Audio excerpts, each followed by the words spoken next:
Deontay Wilder, Tyson Fury. Is Wilder right about the count in relation to Tyson Fury?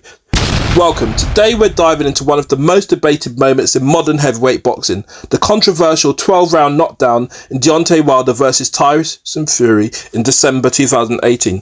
Please make sure you like, share, comment and subscribe, and thank you very much for all the watchers and listeners on the channel. So the question is, was Fury unfairly given extra time to beat the count? We're going to break this down. The arguments from Wilder's perspective, referee protocol, statistical context and the counter analysis from experts. And we will anchor this on sourced information throughout.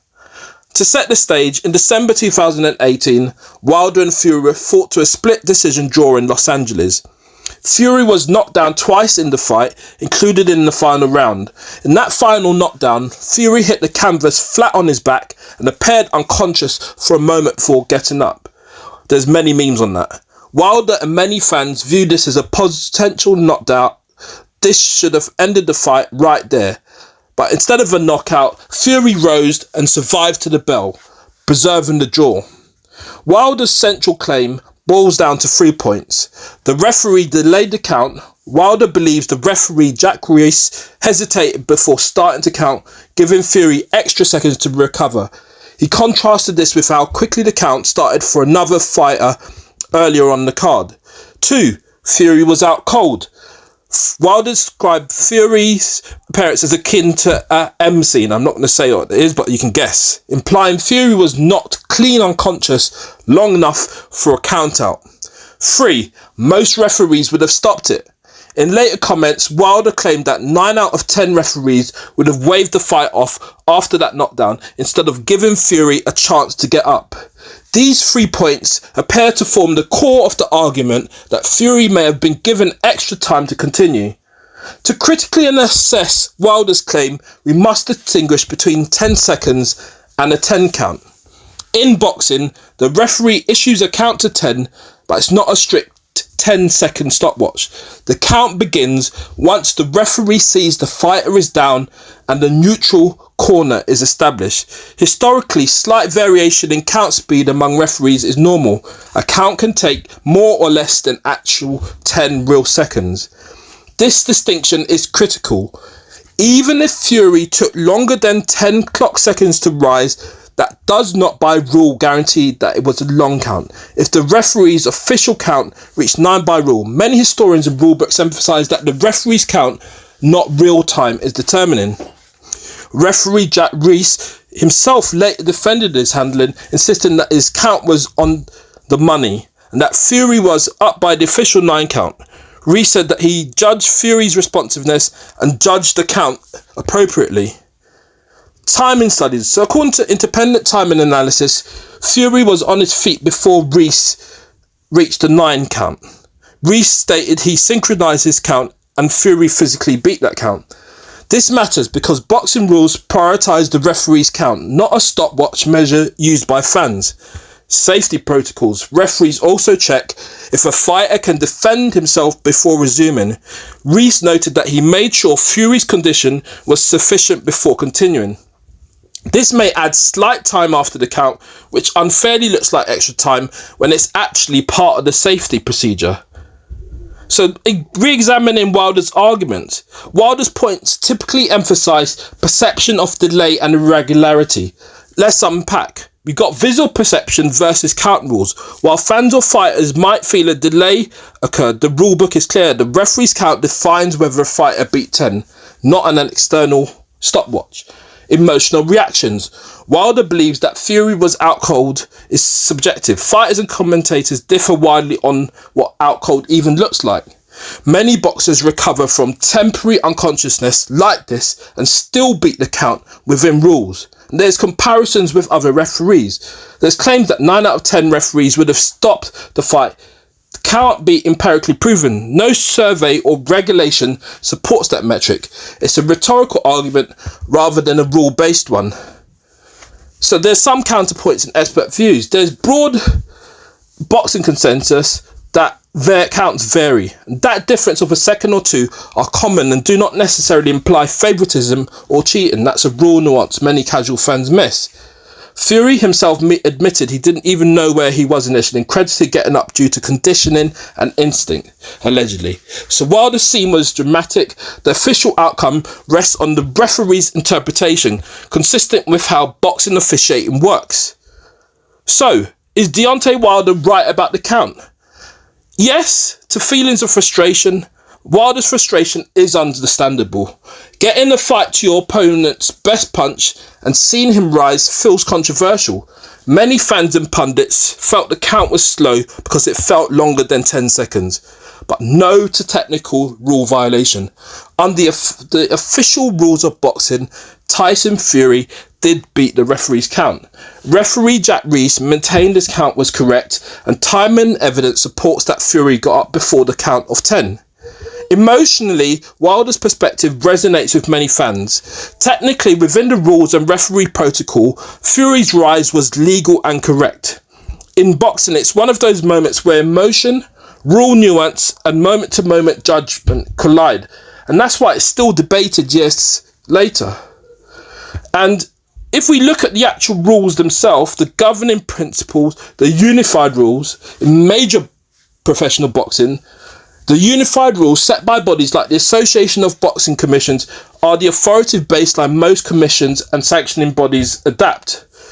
Rule, the mandatory 8 count. Every fighter knocked down must be given a mandatory 8 count before action resumes. This is a standard under the unified rules of boxing as adopted in regulated bouts. There is no standing 8 count in modern professional boxing, meaning the count only applies after a legal knockdown, not at ref discretion when the fighter is still standing. Bell doesn't save knockdown fighters. If a round ends while the fighter is down, the count continues until the fighter rises or is counted out. These baseline unified rules are a good approximation of the regulatory framework in top-level fights worldwide, including US State Commission and often internationally. So what counts as a knockdown? Under most recognised regulatory guidelines, for example, the Association of Boxing Commissions, a knockdown is defined objectively down career as a fighter is considered down if any of the following occur as a result of a legal punch. Any part of the body other than the feet touches the canvas. The boxer is being held by the ropes.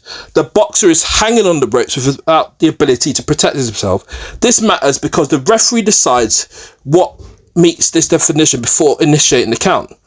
The count itself and sequence of responsibilities. Most technical rules published by state athletic commissions or organisations echo a consistent procedure. The referee sends the standing boxer to the neutral corner. This must happen before the count begins. The timekeeper starts the count immediately upon the knockdown. The referee then picks up the count from the timekeeper and continues it audibly over the fallen boxer.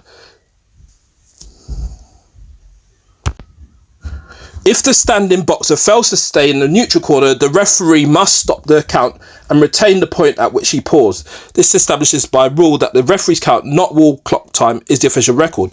But when we compare the mandatory 8 count with a full 10 count, the rules are distinguished between two key elements. In the mandatory 8 count, when a boxer hits the canvas, the referee must generally count to 8 before resuming the fight, even if the boxer gets up sooner. With a full 10 count knockout, if the fighter fails to rise by the referee's count of 10, it is a knockout and the bout ends immediately. This is what would have applied had the judgment taken place according to what Wilder is specifying.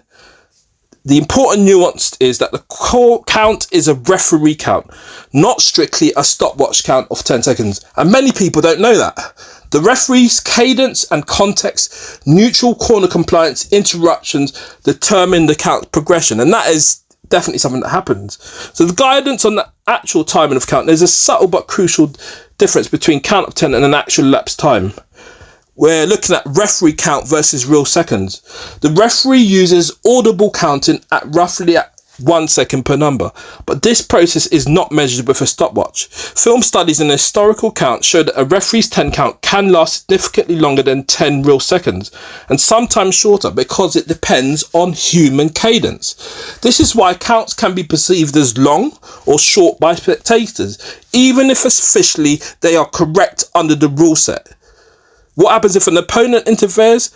There's a neutral corner requirement. If the standing boxer interferes, i.e. doesn't go into the neutral corner, the referee must suspend counting until compliance. This can add extra real time before the count can continue without violating the rules. The referee has a discretion on fighter safety under the unified and other professional rules. The referee may end the count early if they believe the fighter is in immediate danger or unfit to continue. While this wouldn't apply to Fury, who stood up before a full 10 count, it illustrates the safety responsibility a referee carries. And there's historical roots to this. The Marquess of Queensberry rules, the historical foundation of modern boxing, explicitly stated that a fighter knockdown must get up unaided within 10 seconds. Pugilism. The modern regime simply adds mandatory 8 counts, neutral corner requirements and clearer referee duties.